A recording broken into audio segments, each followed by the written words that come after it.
Muito bem, estamos aqui. É mais uma nova edição do programa Painel Alagoas.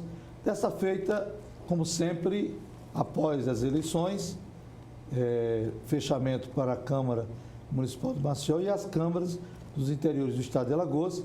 Temos agora o segundo turno, né? E esse perfil, né? Esse cenário político, o homem é um ser eminentemente político. No momento que você toma decisões ou faz uma observação, você torna-se um ser político. Não com mandato, mas com mandatos, surpresa, o desgaste de um poder, muita mudança, nomes novos no cenário, praticamente quase 50% dos vereadores foram praticamente 12 na mudança. Agora, na reta final do segundo tempo da prorrogação, algumas pessoas perderam, duas pessoas que dormiram vereadoras e perderam. Mas isso faz parte, né, de um contexto. Me faz lembrar aquela situação do João Lira, né?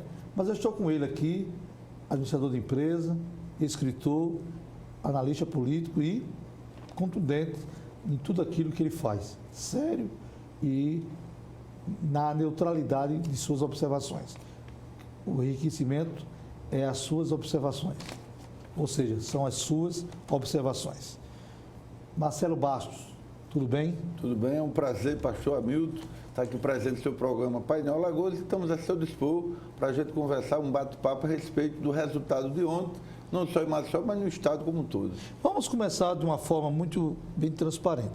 A última eleição, nós tivemos um quadro de abstenção muito interessante, né? Ou seja, preocupante.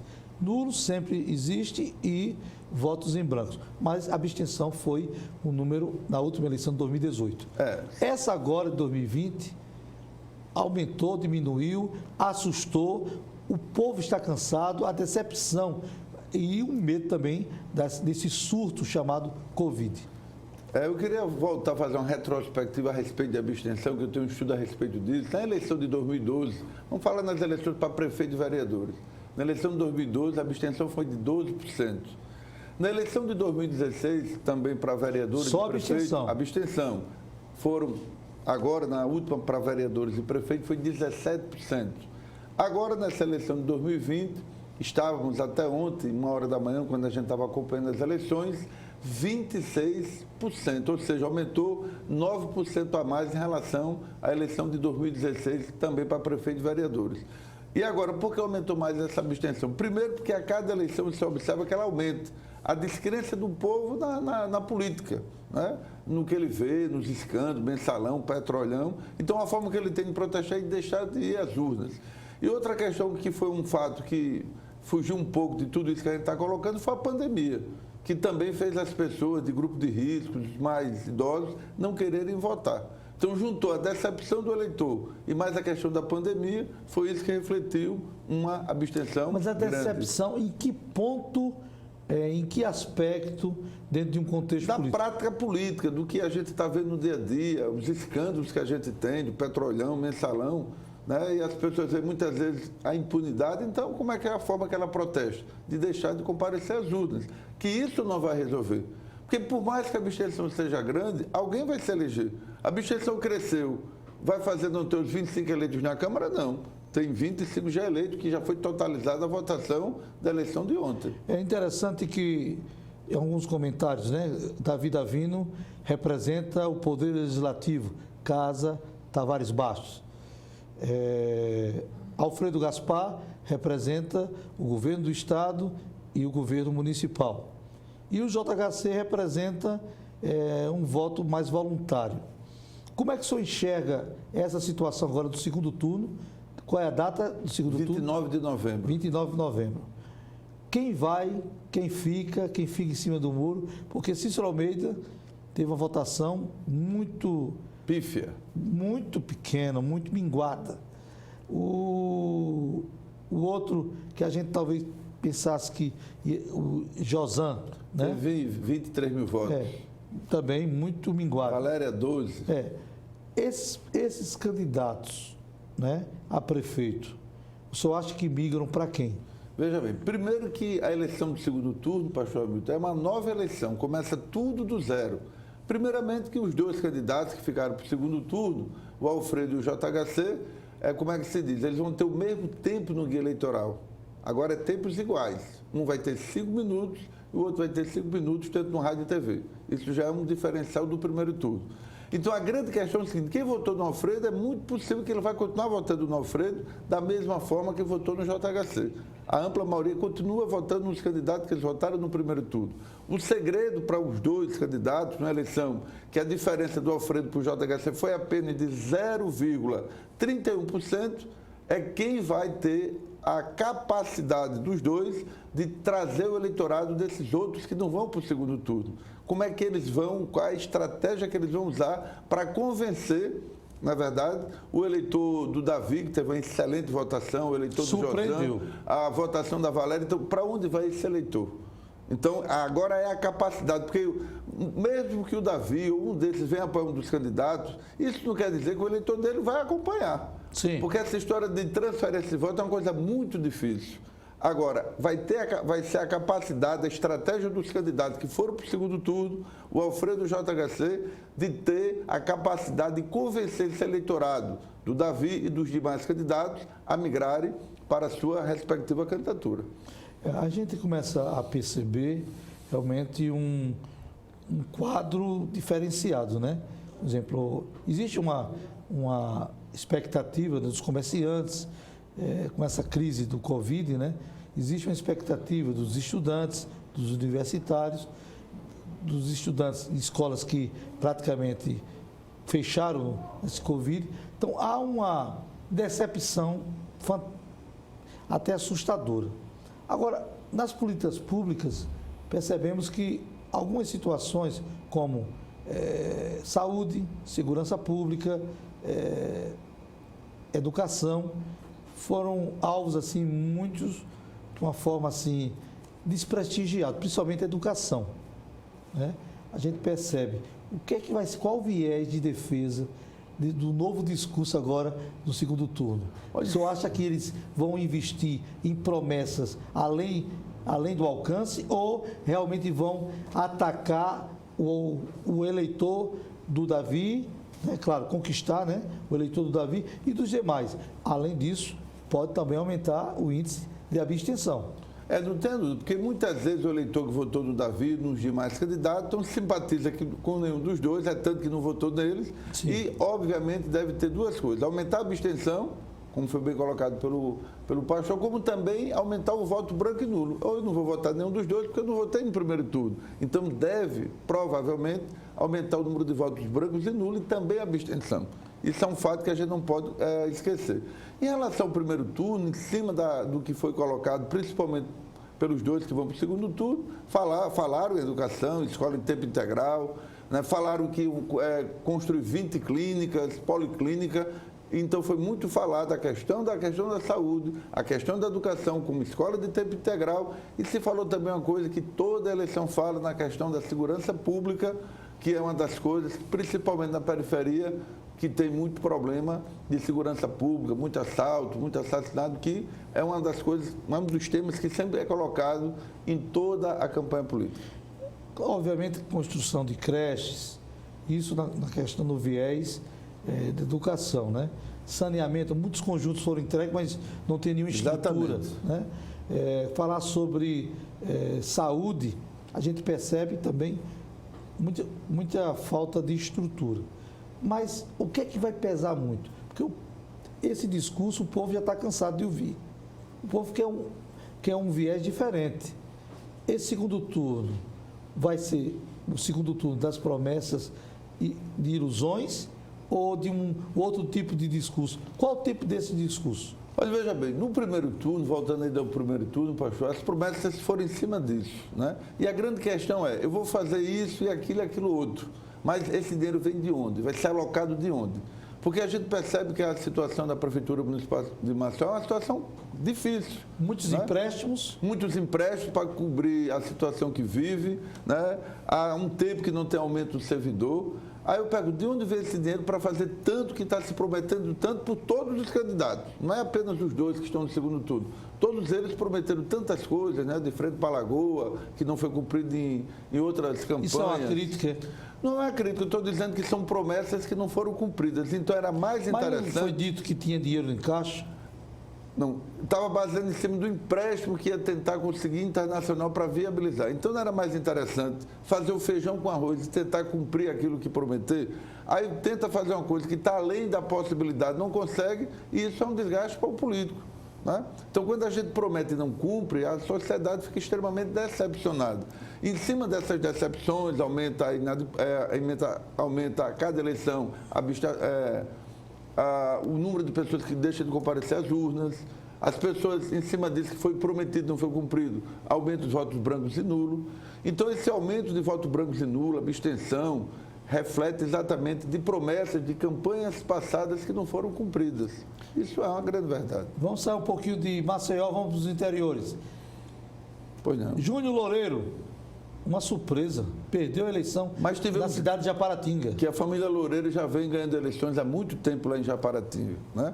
Mas essa surpresa temos no estado como um todo. Por exemplo, o Max Beltrão, né, que sempre ganhou as eleições de Coruripe, a irmã dele é a atual prefeita de Jequié da Praia, ele não conseguiu nem emplacar a irmã em Jequié da Praia, nem o irmão em Coruripe, que é o coração político da família. Que já é um prenúncio para governo, veja.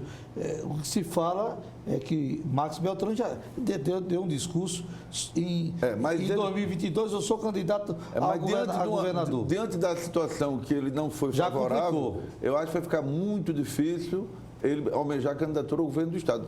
Lógico que tem 2 anos, né, muita coisa vai acontecer ao longo desse tempo, mas com a derrota que ele teve, eu acho que ele tem que repensar esse interesse de ser candidato ao governo do Estado. Outro, também uma família tradicional do interior, a família Pereira. Teve 5 cidades que eles disputaram, de 5 eles perderam 3. Perderam São Miguel, que eles lançaram o irmão Fernando Pereira, perderam no coração político da família, que foi Junqueiro, que eles apoiaram o Carlos Augusto, que é o atual prefeito, que na eleição passada, em 2016, ganhou do candidato que ganhou dele agora, o Leandro Silva, por 3 votos, e nessa agora o Carlos Augusto perdeu por mais de 1.000 votos, uma diferença bem considerada em relação a 2016. Perdeu também em Palestina, onde a esposa do Joãozinho Pereira, que é o líder da família, foi candidato e perdeu também. Na verdade, eles só ganharam em Campo Alegre, com o Nicolas Pereira, que é primo, e com o Peu lá em Teutô. Então, das 5 cidades, perderam 3, é uma derrota a ser considerada. E falando em 3, eu vou citar mais 3 cidades. Pão de Açúcar, que Jorge Dantas surpreendeu, porque Não, mas em todas as pesquisas, pastor, que eu tive acesso, o Jorge Dantas sempre esteve na frente. O Cristiano, ele cresceu já na reta final. Realmente ele teve um crescimento. Precisava mais de uma semana. Mas o grande problema do Cristiano é que ele é de Pão de Açúcar, mas fez a sua vida política em Marechal Deodoro. Então ele chegou muito recentemente, né, para fazer a campanha e já tinha lá todo um trabalho de muito tempo, já tinha sido prefeito o Jorge Dantas. Mas ele teve uma boa votação para o tempo que ele está distante da cidade onde ele nasceu. Barra de São Miguel. Ressuscitou. Já era esperado o Bill, porque eu tive acesso a várias pesquisas, em todas elas ele tinha mais de 50% e confirmou a votação grande que o Bill teve lá na Barra de São Miguel. Atalaia. Atalaia, o Chico Vigário foi várias vezes prefeito de Atalaia, é um ciclo que acabou, né? As pessoas vão se desgastando. Cansa, né? Cansa. E a Ceci Rocha, né, que é a esposa do atual prefeito do Pilar, foi para lá, apesar de não ser de lá, e ganhou a eleição, como o próprio esposo dela ganhou lá na cidade do Pilar. Interessante. Com muita folga. Interessante. Abraão Moura consegue emplacar, mas a esposa... Veja bem, a eleição que sempre foi folgada por Abraão foi uma eleição até relativamente disputada lá na Paripoeira. Né? Foi uma eleição que não foi tão fácil como se imaginava a eleição do Abraão. A esposa dele perdeu para Lívia, que era a vice dela, né? Houve uma dissidência, e ela perdeu a Emanuela Moura para Lívia, que era a vice dela, e foi candidata e foi eleita, que ninguém também fazia essa projeção que a Lívia ia ganhar da Emanuela, mas foi uma derrota para o Abraão, não tenha dúvida. No tempo final, um desgaste, Passo Camaragibe. Como ficou aquela situação? Passo Camaragibe, da prefeita foi afastada? A Vânia do Passos, que liderava as pesquisas, ela foi indeferida a candidatura dela, No decorrer da campanha, ela substituiu pelo que foi eleito, então a Vânia não foi candidata, mas o candidato dela, que se não me engano até pastor, foi eleito na cidade de Passo Camaragibe. Vamos ver se ele vai ser fiel e reconhecer a ela indicação não pôde ser, dela. mas a indicação que ela teve, o apoio que ela teve, fez o candidato dela ser eleito lá em Passo Camaragibe. São Luís de Quitunde, reeleição. São Luís de Quitunde foi uma grande vitória para a família Cavalcante. O Cícero, o Cavalcante, emplacou a filha, Fernanda Cavalcante, reeleita lá em São Luís, e elegeu o filho em Matriz de Camaragibe. Então, essas duas cidades hoje passam a ter o controle político da família Cavalcante. Fortaleceu. Não tenha dúvida, fortaleceu muito o grupo do Cavalcante, do Cícero Cavalcante, na região norte. Matriz. Matriz foi o filho dele, o Fernando Cavalcante. E aquela outra cidade, Porto de Pedra. Porto de Pedra foi quase uma aclamação, uma votação magnífica do Henrique Vilela, que é o atual prefeito, fez uma boa gestão e ganhou folgadamente a eleição em Porto de Pedra. Estou partindo para a região norte. Vamos lá, Porto de Pedra, agora vamos Maragogi. Sérgio Lira esteve Maragogi aqui. Foi uma situação, um passeio, ganhou do Marcos Bandeira, uma situação bastante confortável, foi reeleito prefeito de Maragogi, o Sérgio Lira. Tem feito um trabalho, inclusive ele prometeu que já tem recurso próprio, né, assim, do governo, o aeroporto, o centro de convenções e um shopping. É interessante, né? A gente começa a perceber a dinâmica de um homem que já está na sua terceira idade, né? Mas um espírito de jovem, né? Como se fosse realmente um jovem da primeira vez na política. Agora, vamos lá, outra cidade, assim, já no finalzinho, Novo Lino. Novo Lino quem ganhou foi Márcia Gomes, né? Ela é neta do Oswaldo Gomes de Barros. Foi eleita prefeita lá na cidade de Novo Lino. A Márcia Gomes de Barros foi eleita prefeita de Novo Lino e é neta do Oswaldo, que já foi deputado. Né? A família Gomes de Barros tem uma tradição. O polêmico Rio Largo. Rio Largo, em todas as pesquisas que eu tive acesso, durante toda a campanha, o Gilberto Gonçalves estava sempre folgado na frente e confirmou o que dizia as pesquisas. Aquele jeitão dele. Foi reeleito prefeito de Rio Largo. Agora vamos lá, a complicação, como é que o TSE vai enxergar essa situação? Arapiraca, Luciano Barbosa. Luciano Barbosa teve mais de 50% dos votos válidos. Agora, como você disse, é esperar a decisão do Tribunal Superior Eleitoral, né, que ele recorreu, teve o direito de ser candidato, de ter o nome nas urnas, e o povo deu a resposta que a coisa mais importante é o voto soberano do povo. Mas na sua experiência como analista político e como cidadão, né, e como também eleitor, se o TSE conseguiu essa situação, ele, né, requereu para que a sua foto, o seu número saísse, dificilmente... Porque tirar o Luciano, ele perder no tapetão, vai ser um desgaste muito grande, porque depois que o povo confirmou ele como prefeito, vai ficar uma situação complicada de não referendar ele como prefeito da cidade. E foi um bom prefeito, né? Foi um bom prefeito, principalmente na educação. Ora, outra cidade, Messias. Messias ganhou Marcos, né? Se não me engano, foi um candidato que na outra eleição foi candidato, sempre com a família do Jarbas, Oiticica, aquele pessoal lá que sempre ganha as eleições, os Jarbinhas, e é um cara popular, na outra eleição ele quase que ganha, e ele agora conseguiu essa façanha de ser prefeito de Messias, tirando aquela família tradicional que há tempo mandava nos destinos políticos de Messias. Pilar foi um passeio, o Renatinho, que é o esposo da Ceci, que ganhou lá na Atalaia, foi um passeio, a reeleição do Renatinho, e é outro que também vai se fortalecer para 2022. Né? Parece-me que ele tem projeto de ser candidato a deputado federal, com duas cidades importantes daquela região da Mata, não tenho dúvida que ele passa a ser um forte candidato dentro das pretensões para ser deputado federal, já que a mãe é deputada federal, Fátima Canuto. Santana do Ipanema. Uma eleição tranquila para a atual prefeita, a Cristiane Bulhões, é filha do Isnaldo Bulhões, né? Saudoso, né? Morreu de Covid, né? E em cima do trabalho que ele vinha fazendo, né? Ela foi reeleita prefeita de Santana com a situação folgada. Delmiro Gouveia. Delmiro Gouveia deu a Zane Costa, né? Disputou, teve mais outros candidatos, ela é filha do Lula Cabeleira, que foi várias vezes prefeito de Delmiro, ela já foi deputada, presidente da Assembleia, e ela ganhou principalmente o principal opositor dele era o atual prefeito, que é o Padre Heraldo, né? Que na eleição de 2016 ele ganhou do Carimbão. E agora a Ziane ganhou a eleição e volta ao poder a família do Lula Cabeleira. Foi surpresa, né? Não, porque durante várias pesquisas que eu tive acesso, Paixão, ela estava sempre na frente. ela teve uma queda já mais próximo da eleição, mas isso não abalou ela não ganhar a eleição. Não faria ela perder a eleição. Palmeira dos Índios. Palmeira dos Índios, sem grandes dificuldades, foi reeleito Júlio César. Não é o imperador, mas é o imperador da Palmeira dos Índios. Foram duas candidatas disputando com ele, né? A Mozabelle, que é mulher do ex-prefeito James Ribeiro, que perdeu lá em Estrela de Alagoas, e a juíza aposentada Sônia Beltrão. Foram as duas candidatas em principais situações, mas ele ganhou de uma forma tranquila lá em Palmeira dos Índios. Maribondo.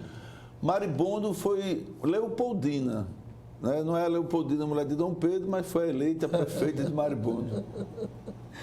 Tanque d'Arca. Tanque d'Arca, são 102 municípios, pastor. Ontem eu fiquei até 1h da manhã. Eu estou aqui, eu sei que isso é bom, sua cabeça eu fiquei boazinha. até 1h da manhã cobrindo as eleições, pela uma rádio Corrimã aqui da TV Mar, e eu tenho todos esses números, mas Tanque d'Arca, como não é uma cidade assim, das mais, né, que a gente participa mais no dia a dia, mas eu tenho toda essa relação comigo, eu não posso dizer agora, porque 112 para decorar todos não é fácil. Eu quero aqui parabenizar a organização Arnão de Melo pelo show de cobertura em todo o estado de Alagoas, né? TV Mar e as rádios, né? Isso é importante. Vamos lá, Maribondo. Maribondo não foi a Leopoldina? O senhor achou que foi surpresa? As eleições do interior sempre disputam dois grupos. Mas tudo o nome pode dela não acontecer. estava tão destacado. Mas é como eu digo, as surpresas que muitas vezes o eleitor silencioso não se manifesta, e quando chega na hora da urna, ele e Deus na urna, ele vota quando a gente não imaginou a intenção do eleitor. Não vou fugir. Belém. Belém, quem ganhou foi o pessoal... Foi a prefeita, Foi reeleita a prefeita. A Paula. Foi reeleita a prefeita, e como também lá em Igreja Nova, a Vera Dantas foi reeleita também lá em Igreja Nova. Em Penedo, uma cidade importante, está aí também 5 cidades do maior colégio eleitoral. O vice, né? Ronaldo, que era o vice do Márcio Beltrão, com a votação com mais de 3 mil votos, uma excelente votação. Né? Em São Miguel, uma cidade importante em termos de colégio eleitoral, volta o Jorge Clemente, que já tinha sido prefeito, né? Como eu disse, Cururipe, Marcelo Beltrão, uma cidade importante. Surpreendeu, Marcelo, viu? Surpreendeu, porque durante toda a campanha não se imaginava que ele conseguiria vencer o Maicon Beltrão, porque tinha o prefeito, que é tio dos dois, né, apoiando o Maicon, o A Max família Beltrão. divide com essa situação já está dividida, né? Já está dividida, né? Então, consequentemente, eu acho que é um caminho sem volta, principalmente com a vitória do Marcelo, e o Márcio emplacou o prefeito dele lá em Penedo. O prefeito Joaquim, atual, eu acho que ele foi um cabo eleitoral para o Marcelo. Ele fez uma péssima administração, havia realmente, percebe, uma revolta, a ponto que os discursos do Max, a gente percebia nas redes sociais, muito mais falando do irmão e dele do que o próprio prefeito. Então, realmente, a gente percebe essa situação de desgaste. Uma gestão que não se preocupa com sua população, que não abraça, principalmente as necessidades básicas para a manutenção da população, reflete na urna. Em 7 capitais do Brasil, nós tivemos eleição decidida no primeiro turno. Isso reflete, como você bem diz, a gestão. Lá em Salvador, por exemplo, é um exemplo clássico, o Assemineto foi um excelente gestor, tanto no primeiro como no segundo mandato. O candidato dele, que é o vice dele, Bruno Reis, ganhou com mais de 60%. Uma prova que quando você tem uma boa gestão, as pessoas respondem na urna. Outro exemplo, Belo Horizonte, o Alexandre Calil, né, que é prefeito de Belo Horizonte, fez uma gestão que teve quase 70% dos votos válidos na eleição de Belo Horizonte, ganhou folgadamente no primeiro turno. O Rafael Grega, lá em Curitiba, pela terceira vez que ele é prefeito, uma excelente gestão em Curitiba, ganhou também no primeiro turno. O Jean Loureiro, lá em Vitória, aliás, em Florianópolis. Então, quando o gestor ele faz uma boa gestão, reflete na votação, seja dele, se for candidato à reeleição, ou seja do candidato que ele apoiou. Marcelo Basto é um Google ambulante aqui de Alagoas. Nas suas considerações finais, o que é que o senhor diz sobre as eleições de 2020 em 2 minutos? A eleição de 2020, pastor, é a preliminar das eleições de 2022. Né? Se aqui em Maceió, que é o primeiro colégio eleitoral com 27% do número de eleitores de Alagoas, certo. O candidato, por exemplo, JHC ganha, com mais o Luciano Guedes de Arapiraca, ele se fortalece o grupo deles para 2022. Se for o Alfredo Gaspar que ganha a eleição, vai fortalecer com certeza o grupo do governador e do prefeito. Então, a eleição de 2020 é a preliminar de 2022. Palavra de esperança, de expectativa, o que esperar daquele que vencer aqui em Maceió? Que cumpra as promessas que foram ditas na campanha. Pelo menos cumpra as promessas que foram ditas, para que a gente possa ter uma cidade mais justa e mais humana. O senhor vai voltar após a eleição, né, do segundo turno. Aí sim, vamos fazer uma análise geral. Será um programa de 1 hora, porque aí a gente vai falar de tudo e o que vamos cobrar do que foi eleito. Será um prazer, estou aqui à disposição do pastor Hamilton, para que após o segundo turno a gente possa fazer uma retrospectiva e uma análise do final das eleições depois do dia 29 de novembro. Muito bem, Painel Lagoas, um painel de informações, a avaliação é sua. Aqui, democracia, TV A, audiência total. E o grupo da organização Arão de Melo, parabéns para uma eleição transparente, equilibrada e mostrou à população um show de atualizações nas eleições de 2020. Muitas surpresas. E agora vamos saber, no segundo turno, para quem o povo vai partir. Painel Lagoas, você decide.